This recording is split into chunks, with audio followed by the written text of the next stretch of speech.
ಪರಿಶಿಷ್ಟ ಜಾತಿ ಸೂಕ್ಷ್ಮ ಅತಿ ಸೂಕ್ಷ್ಮ ಅಲೆಮಾರಿಗಳ ಸಮುದಾಯಗಳ ಒಳಮೀಸಲಾತಿ ಹೋರಾಟ ಸಮಿತಿ ಬೆಂಗಳೂರು ಪ್ರವರ್ಗ ಎನಲ್ಲಿ ವ್ಯವಕಲನ 1% ಒಳ ಮೀಸಲಾತಿಯನ್ನು ಅಸ್ಪೃಶ್ಯ 59 ಸೂಕ್ಷ್ಮ ಅತಿ ಅಲೆಮಾರಿ ಸಮುದಾಯಗಳಿಗೆ ಪ್ರತ್ಯೇಕವಾಗಿ ನಿಗದಿ ಮಾಡಿ ಜಾರಿ ಮಾಡುವಂತೆ ಒತ್ತಾಯಿಸಿ ಬೃಹತ್ ಪ್ರತಿಭಟನೆ ಮಾಡಲಾಯಿತು.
ಇವತ್ತೇನು ಅಲೆಮಾರಿಗಳಿಗೆ ಪ್ರತ್ಯೇಕ ಎ ಗ್ರೂಪ್ನಲ್ಲಿ 1% ನೀಡಬೇಕಂತ ಹೇಳಿ ಇವತ್ತೆಲ್ಲ ರಾಜ್ಯ ವಿವಿಧ ಎಲ್ಲ ಜಿಲ್ಲೆಗಳು ತಾಲೂಕುಗಳಿಂದ ಗ್ರಾಮಗಳಿಂದ ಅಲೆಮಾರಿ ಸಮುದಾಯದವರು ಸರ್ಕಾರಕ್ಕೆ ಒತ್ತಾಯ ಮಾಡ್ತಾ ಇದ್ದಾರೆ.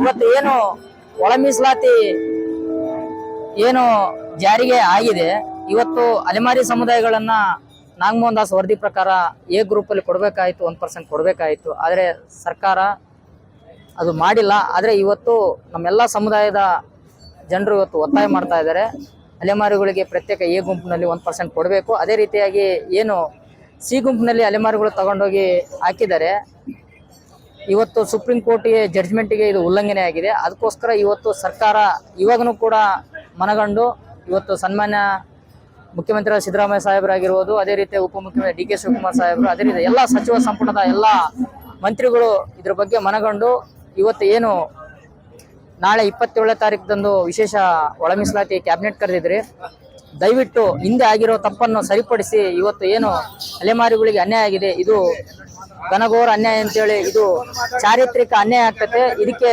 ಯಾವುದೇ ಕಾರಣಕ್ಕೂ ಅವಕಾಶ ಕೊಡಬಾರ್ದು ಅಂತೇಳಿ ಈ ಮೂಲಕ ನಾವು ಸರ್ಕಾರವನ್ನು ಒತ್ತಾಯ ಮಾಡ್ತಾ ಇದ್ವಿ. ಯಾಕಪ್ಪ ಅಂದ್ರೆ ಈ ಸಮುದಾಯಗಳಿಗೆ ಇವತ್ತು ಕೂಡ ನೆಲೆ ಇಲ್ಲ, ಯಾವುದೇ ರೀತಿಯ ಶಿಕ್ಷಣವಂತರಿಲ್ಲ, ಇವತ್ತು ಕೂಡ ಇವರು ಉದ್ಯೋಗಸ್ಥರಿಲ್ಲ. ಅದಕ್ಕೋಸ್ಕರ ಸರ್ಕಾರ ಇವತ್ತು ಅವರ ಹಕ್ಕುಗಳನ್ನು ಏನಿದೆ, ಅವರ ಬೇಡಿಕೆ ಏನಿದೆ ಅದನ್ನು ಈಡೇರಿಸಬೇಕು. ಪ್ರತ್ಯೇಕ ಎ ಗುಂಪಿನ 1% ಕೊಟ್ರೆ ಈ ಒಂದು ಒಳ ಮೀಸಲಾತಿ ಅನ್ನೋ ಪದಕ್ಕೆ ಒಂದು ಅರ್ಥ ಇರ್ತೈತೆ. ಇಲ್ವಾದಲ್ಲಿ ಇವತ್ತು ಸಮುದಾಯದ ಮುಖಂಡರೆಲ್ಲ ತೀರ್ಮಾನ ಮಾಡಿ ನಾವು ಸುಪ್ರೀಂ ಕೋರ್ಟ್ ಹೋಗ್ಲಿಕ್ಕೂ ಕೂಡ ತಯಾರಾಗಿದ್ದೀವಿ ಅಂತ ಹೇಳ್ತಾರೆ. ಸುಪ್ರೀಂ ಕೋರ್ಟ್ಗೆ ಹೋದ್ರೆ ಈ ಒಳ ಮೀಸಲಾತಿ ಎಲ್ಲ ಬಿದ್ದೋಗ್ತೈತೆ, ಮತ್ತೆ ಸರ್ಕಾರಕ್ಕೆ ಹಿನ್ನಡೆ ಆಗ್ತೈತೆ. ಅದಕ್ಕೋಸ್ಕರ ಇವತ್ತು ಸನ್ಮಾನ್ಯ ಮುಖ್ಯಮಂತ್ರಿ ಅವರು ಇದ್ರ ಬಗ್ಗೆ ಗಮನ ಹರಿಸ್ಬೇಕಂತ ಈ ಮೂಲಕ ಸರ್ಕಾರ ನಮ್ಮ ಬೇಡಿಕೆ ಮುಖ್ಯವಾಗಿ ಅಲೆಮಾರಿ ಸಮುದಾಯಗಳಿಗೆ ಕರ್ನಾಟಕ ರಾಜ್ಯದಲ್ಲಿ ಕಾಂಗ್ರೆಸ್ ಸರ್ಕಾರ ಇವತ್ತೇನು ಒಳ ಮೀಸಲಾತಿ ಜಾರಿ ಮಾಡೋದಕ್ಕೆ ನಾಗಮೋಹನ್ ದಾಸ್ ಅವರ ಆಯೋಗವನ್ನ ಶಿಫಾರಸು ಮಾಡಿ ವರದಿಯನ್ನು ತರಿಸ್ಕೊಂಡು ಮಾಡಿದೆ. ಆ ವರದಿಯಂತೆ ಯಥಾವತ್ತಾಗಿ ಅಲೆಮಾರಿ ಸಮುದಾಯಗಳಿಗೆ ಎ ವರ್ಗದಲ್ಲಿ ಪ್ರತ್ಯೇಕವಾದಂಥ 1% ಮೀಸಲಾತಿಯನ್ನು ನೀಡಬೇಕು. ನಮ್ಮ ಮುಖ್ಯವಾದ ಬೇಡಿಕೆ.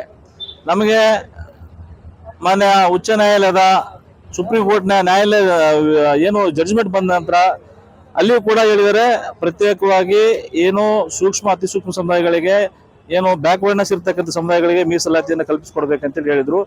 ಆದರೆ ಸುಪ್ರೀಂ ಕೋರ್ಟ್ ಜಡ್ಜ್ಮೆಂಟ್ ಅನ್ನ ಮತ್ತೆ ಮಾನ್ಯ ನಾಗಮೋಹನ್ ದಾಸ್ ಸಾಹೇಬರು ನೀಡಿರ್ತಕ್ಕಂಥ ವರದಿಯನ್ನ ಧಿಕ್ಕರಿಸಿ ಸರ್ಕಾರ ಏಕಾಏಕಿಯಾಗಿ ನಮ್ಮನ್ನ ಎ ಗ್ರೂಪ್ ನಲ್ಲಿ ಇರ್ತಕ್ಕಂಥ ಸಮುದಾಯವನ್ನ ಸಿ ಗ್ರೂಪ್ ನಲ್ಲಿ ಏನು ಬಲಾಢ್ಯರಾಗಿರ್ತಕ್ಕಂಥ ಮತ್ತು ಏನು ಮತ್ತೆ ಸ್ಪರ್ಶ ಸಮುದಾಯಗಳಾಗಿರ್ತಕ್ಕಂಥ ಬೋವಿ, ಬಂಜಾರ, ಕೊರ್ಮ, ಕೊರ್ಚ ಈ ಸಮುದಾಯಗಳ ಜೊತೆಯಲ್ಲಿ ನಮ್ಮನ್ನ 49 ಅಲೆಮಾರಿ ಸಮುದಾಯಗಳು ಮತ್ತು 10 ಸೂಕ್ಷ್ಮ ಸಮುದಾಯಗಳನ್ನ ಸೇರಿಸ್ಬಿಟ್ಟು ಮತ್ತೊಮ್ಮೆ ನಮಗೆ ಭಿಕ್ಷಾಟನೆಗೆ ಅವಕಾಶ ಕೊಟ್ಟಂಗಾಗಿದೆ.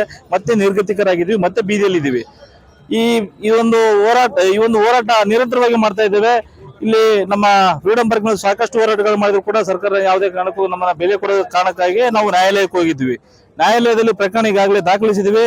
ಆ ನ್ಯಾಯಾಲಯ ಪ್ರಕರಣವನ್ನ ನಾವು ಅದಾದ ನಂತರ ಇವತ್ತು ಸರ್ಕಾರ ನಮ್ಮನ್ನ ಕರೆದ್ಬಿಟ್ಟು ಕೇಸ್ ವಾಪಸ್ ತಗೊಳ್ರಿ ಅಂತ ಕೇಳ್ತಾ ಇದ್ದಾರೆ. ಆದ್ರೂ ಕೂಡ ನಾವು ವಾಪಸ್ ತಗೊಳ್ಳಲ್ಲ, ಯಾವುದೇ ಕಾರಣಕ್ಕೆ ತಗೊಳ್ಳಲ್ಲ.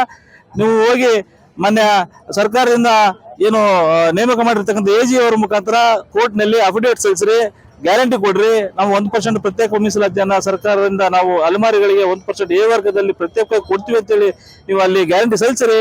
ಆಮೇಲೆ ಬೇಕಾದ್ರೆ ನಾವು ಪ್ರಕರಣ ವಾಪಸ್ ಆಗುತ್ತೆ ಸರ್ಕಾರ ಮುಂದೆ ನಾವು ಹೇಳಿದೀವಿ.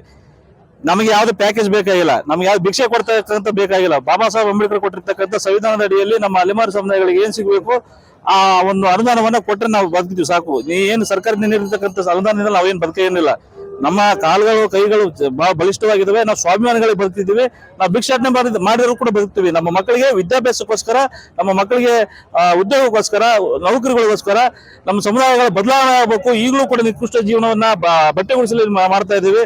ಅದನ್ನ ಬದಲಾವಣೆ ಮಾಡಬೇಕು ಅಂತೇಳಿ ಮತ್ತೆ ನಮ್ಮ ವಿದ್ಯಾಭ್ಯಾಸದಿಂದ ನಮ್ಮ ಸಮುದಾಯ ಬದಲಾವಣೆ ಆಗ್ಬೇಕಂತೇಳಿ ಒಂದೇ ಒಂದು ಉದ್ದೇಶವನ್ನು ಇಟ್ಕೊಂಡು ನಾವು ಪ್ರತ್ಯೇಕವಾಗಿ 1% ಎ ವರ್ಗದಲ್ಲಿ ಪ್ರತ್ಯೇಕವಾದ ಮೀಸಲಾತಿ ನೀಡಬೇಕಂತೇಳಿ ಒತ್ತಾಯ ಮಾಡ್ತಾ ಇದ್ದೇವೆ. ಅದ್ರ ಜೊತೆಯಲ್ಲಿ ಏನು ಪರಿಶಿಷ್ಟ ಜಾತಿ ಪರಿಶಿಷ್ಟ ಪಂಗಡಗಳ ಅಲೆಮಾರಿ ಅಭಿವೃದ್ಧಿ ನಿಗಮದಲ್ಲಿ ಅವೈಜ್ಞಾನಿಕವಾಗಿ ಕೆಲವೊಂದು ಸಮುದಾಯಗಳನ್ನ ಸೇರಿಸಿದ್ದಾರೆ. ಅಲ್ಲಿ ಬಲಢ್ರಾಗಿರ್ತಕ್ಕಂಥ ಕೊರ್ಮ ಮತ್ತು ಕೊರಚ ಸಮುದಾಯವನ್ನ ಪ್ರತ್ಯೇಕಗೊಳಿಸಿ ಅವರಿಗೂ ಕೂಡ 1,000 ಕೋಟಿ ಕೊಟ್ಟು ಮಾತ್ರ ನೀವು ನಿಗಮ ಮಾಡಿ ನಮಗೆ ಸಂತೋಷ. ಅವ್ರ ಸೋದರ ಸಮುದಾಯದವ್ರೆ, ನಾವು ಇಲ್ಲ ಅಂತಿಲ್ಲ. ಅವ್ರಿಗೂ ಕೂಡ ಐಡೆಂಟಿಟಿ ಪಾಪ ಅವ್ರದ್ದು ಕೂಡ ಬ್ಯಾಕ್ವರ್ಡ್ನೆಸ್ ಇದೆ, ಇಲ್ಲನೇದಲ್ಲ.